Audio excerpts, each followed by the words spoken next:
नमस्कार दोस्तों, इन्फोटॉक्स के बहुत ही फ्रेश एपिसोड में आपका स्वागत है। तो चलिए शुरू करते हैं। यहाँ पर दोस्तों सबसे पहली अपडेट निकल कर आ रही है वेस्ट बंगाल स्टेट से, जहाँ पर Indian multinational paint company Berger Paints and Calcutta based Dhunseri group ने अनाउंस किया है कि वो वेस्ट बंगाल स्टेट में अराउंड 500 करोड़ की मेजर इन्वेस्टमेंट करने वाले हैं। इसमें से Berger Paints Durgapur industrial township के पास पानागढ़ इंडस्ट्रियल पार्क में उनका chemicals construction and putty manufacturing के लिए एक न्यू यूनिट को सेटअप करेगी, जो पानागढ़ इंडस्ट्रियल पार्क में 22 एकड़ ऑफ लैंड में होगी। और वहीं बर्जर पेंट्स उनकी इस न्यू यूनिट में अप्रोक्सीमेटली 100 करोड़ रुपए इन्वेस्टमेंट करने वाली है। इसके अलावा धनसेरी ग्रुप भी इस पानागढ़ इंडस्ट्रियल पार्क में उनकी एक न्यू यूनिट को सेटअप करेगा, जहां पर वो food processing, cosmetics, personal care and pharmaceuticals industry से रिलेटेड जो प्रोडक्ट्स होते हैं उनकी पैकेजिंग करेंगे। ये packaging unit Panagarh industrial park में 38 एकड़ के एरिया में सेटअप की जाएगी, जहां पर धनसेरी ग्रुप अप्रोक्सीमेटली 400 करोड़ की मेजर इन्वेस्टमेंट करने वाला है। दोस्तों, इन दोनों कंपनीज को West Bengal industrial development corporation की तरफ से पानागढ़ इंडस्ट्रियल पार्क में लैंड अलॉट कर दी गई है और जल्दी ये दोनों कंपनीज इंडस्ट्रियल पार्क में उनके प्लांट्स को सेटअप करके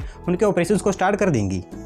यहाँ पर दोस्तों अगली अपडेट निकल कर आ रही है Raigarh Pugalur Thrissur transmission line project को लेकर, जहां पर हमारे प्राइम मिनिस्टर जी के द्वारा इस प्रोजेक्ट के अंतर्गत तमिलनाडु के पुगालूर से केरला के थ्रिसूर तक 320 किलोवाट ट्रांसमिशन लाइन का इनॉग्रेशन कर दिया गया है। Basically Raigarh Pugalur Thrissur high voltage direct current project एक 6000 मेगावाट का India first of its kind transmission line and power grid project है, जो केरला स्टेट में power requirement and power need को कंप्लीट करने के लिए लॉन्च किया गया है। और उसी के अंतर्गत पुगालूर से थ्रिसूर के बीच इस ट्रांसमिशन लाइन का इनॉग्रेशन कर दिया गया है, जिसकी पावर कैपेसिटी 2000 मेगावाट्स की है। करंटली इस ट्रांसमिशन लाइन की मदद से Kerala state 1000 megawatt electricity and power का इस्तेमाल कर सकती है और बाकी के 1000 मेगावाट पावर का इस्तेमाल केरला स्टेट उनके स्टेट में currently under construction power system को स्ट्रॉन्ग करने के बाद यूज कर पाएगा। इस ट्रांसमिशन लाइन को 5000 करोड़ की लागत से बनाकर कंप्लीट किया गया है, जो केरला स्टेट में इंडस्ट्रीज एंड हाउस होल्ड्स की पावर डिमांड को कैटर करने में काफी हेल्पफुल होगा। इसके अलावा हमारे प्राइम मिनिस्टर जी के द्वारा केरला के कासरगोड में एक 50 मेगावाट के सोलर पावर प्रोजेक्ट को सेटअप करने के लिए उसका भी फाउंडेशन स्टोन रख दिया गया है।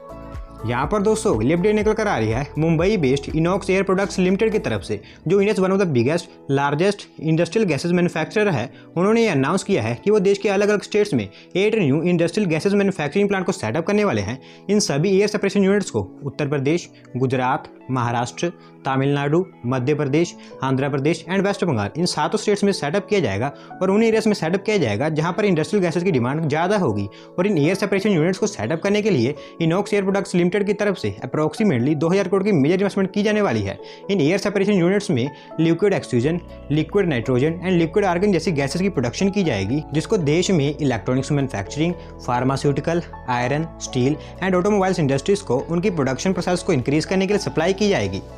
यहाँ पर दोस्तों अगली अपडेट निकल कर आ रही है अयोध्या उत्तर प्रदेश से, जहाँ पर यूपी गवर्नमेंट की तरफ से अयोध्या में मर्यादा पुरुषोत्तम श्री राम एयरपोर्ट के कंस्ट्रक्शन के लिए 101 करोड़ रुपए सैंक्शन कर दिए गए हैं। बेसिकली अयोध्या एयरपोर्ट के लिए ये एलोकेशन यूपी गवर्नमेंट ने उनके 2021-22 के बजट में अनाउंस की है, जो यूपी स्टेट का फर्स्ट पेपरलेस बजट है। और जनरली जैसा कि आप जानती हैं कि अयोध्या में राम मंदिर निर्माण कार्य स्टार्ट होने के बाद यूपी गवर्नमेंट अयोध्या को एक वर्ल्ड क्लास स्मार्ट सिटी बनाने पर काम कर रही है, क्योंकि यूपी गवर्नमेंट का मानना है कि आने वाले समय में अयोध्या में राम मंदिर निर्माण के बाद हर साल millions of tourist and pilgrims Ayodhya में आएंगे, जिससे कि अयोध्या यूपी स्टेट का एक काफ़ी बड़ा टूरिस्ट अट्रैक्शन सेंटर बन सकता है। तो ऐसे में इन सभी चीज़ों को ध्यान में रखते हुए अयोध्या में मर्यादा पुरुषोत्तम श्री राम एयरपोर्ट का डेवलपमेंट किया जा रहा है, जो आने वाले समय में बहुत इंटरनेशनल एंड डोमेस्टिक टूरिस्ट को हैंडल करेगा। दोस्तों, इस एयरपोर्ट के डेवलपमेंट के लिए 101 करोड़ रुपए एलोकेट करने के साथ साथ यूपी गवर्नमेंट ने इस एयरपोर्ट के डेवलपमेंट की डेडलाइन को भी 2021 एंड तक सेट कर दिया है, यानी कि 2021 के एंड तक इस एयरपोर्ट को फुली डेवलप कर लिया जाएगा। यहाँ पर दोस्तों अगली अपडेट निकल कर आ रही है हमारी इंडियन स्पेस रिसर्च ऑर्गेनाइजेशन यानी कि इसरो की तरफ से, जहाँ पर इसरो के चेयरमैन डॉक्टर के सिवान ने बताया है कि वो Indian third lunar exploration mission यानी कि चंद्रयान 3 को नेक्स्ट ईयर 2022 में लॉन्च करने वाले हैं। बेसिकली चंद्रयान 3 लॉन्च तो इसी साल के स्टार्टिंग में होना था, लेकिन कोरोना पैंडेमिक के कारण चंद्रयान 3 और इंडियन स्पेस रिसर्च ऑर्गेनाइजेशन के और भी बहुत सारे प्रोजेक्ट्स डिले हो गए हैं। तो ऐसे में अब चंद्रयान 3 को 2022 में लॉन्च किया जाएगा और उसके लिए भी अभी कोई फिक्स डेट नहीं बताई गई है। बेसिकली 22 जून 2019 में जब चंद्रयान 2 लॉन्च किया गया था, तो उसमें चंद्रयान 2 का ऑर्बिटर तो सक्सेसफुली लॉन्च हो गया था, जो आज भी काम कर रहा है, लेकिन कम्युनिकेशन फेलियर्स के कारण lander and rover successfully launch नहीं हो पाया था। तो ऐसे में चंद्रयान 3 में भी चंद्रयान 2 की तरह ही होगा, जिसमें लैंडर एंड रोवर में कुछ मॉडिफिकेशन एंड कॉन्फ़िगरेशन करके उसे विदाउट ऑर्बिटर लॉन्च किया जाएगा, क्योंकि चंद्रयान 2 का ऑर्बिटर अभी भी अपना काम कर रहा है। तो ऐसे में इसी ऑर्बिटर को चंद्रयान 3 के लिए यूज किया जाएगा। तो दोस्तों उम्मीद करते हैं कि इसरो चंद्रयान 3 को जल्दी से जल्दी लॉन्च करे और इंडिया मून के साउथ पोल पर सक्सेसफुली लैंड होने वाला पहला देश बने।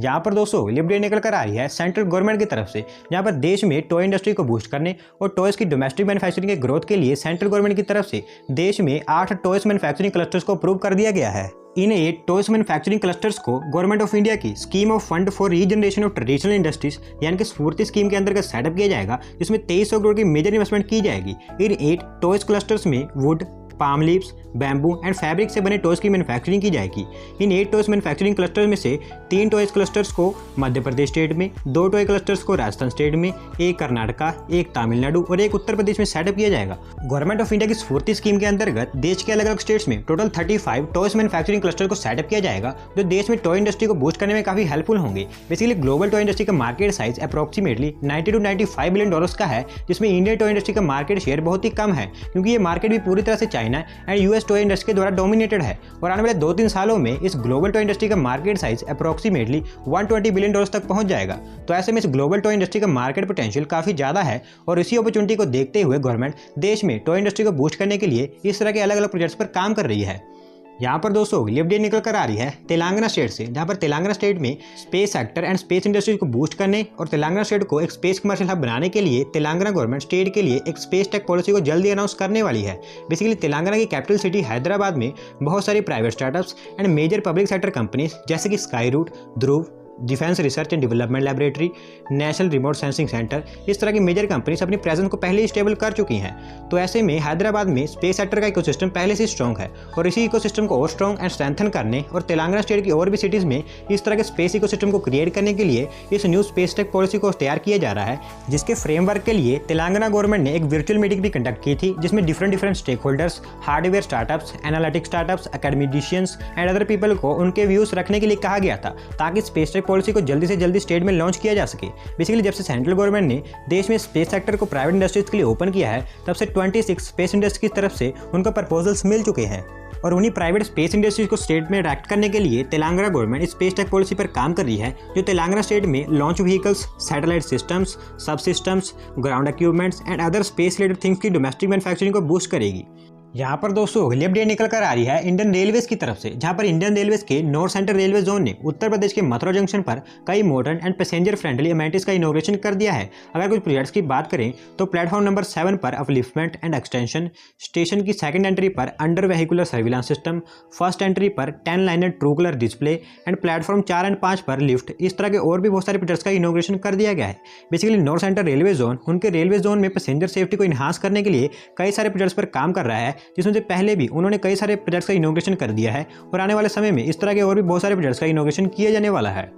यहाँ पर दोस्तों अगली अपडेट निकल कर आ रही है आंध्र प्रदेश स्टेट से, जहाँ पर अमारा राजा इंडस्ट्रीज, जो कि India second largest automotive battery maker है, उन्होंने आंध्र प्रदेश स्टेट के तिरुपति में लिथियम आयन सेल्स को डेवलप करने के लिए उनकी first research and technology hub को सेटअप कर दिया है। इनिशियली इस टेक्नोलॉजी हब में लिथियम आयन सेल्स पर रिसर्च एंड डेवलपमेंट्स की जाएंगी और आने वाले 1-2 सालों में इस टेक्नोलॉजी हब में लिथियम आयन सेल्स की मैन्युफैक्चरिंग भी स्टार्ट कर दी जाएगी। बेसिकली इस कंपनी का इसरो के साथ लिथियम आयन सेल्स की मैन्युफैक्चरिंग के लिए टेक्नोलॉजी ट्रांसफर का एग्रीमेंट साइन हो चुका है, जिसके बाद अब ये कंपनी इसरो की टेक्नोलॉजी का इस्तेमाल करके लिथियम सेल्स की मैन्युफैक्चरिंग करेगी और उनकी इस न्यू टेक्नोलॉजी हब में उन्होंने ऑलरेडी 20 करोड़ रुपए इन्वेस्ट भी कर दिए हैं और आने वाले समय में उनकी इन्वेस्टमेंट और भी बढ़ने वाली है।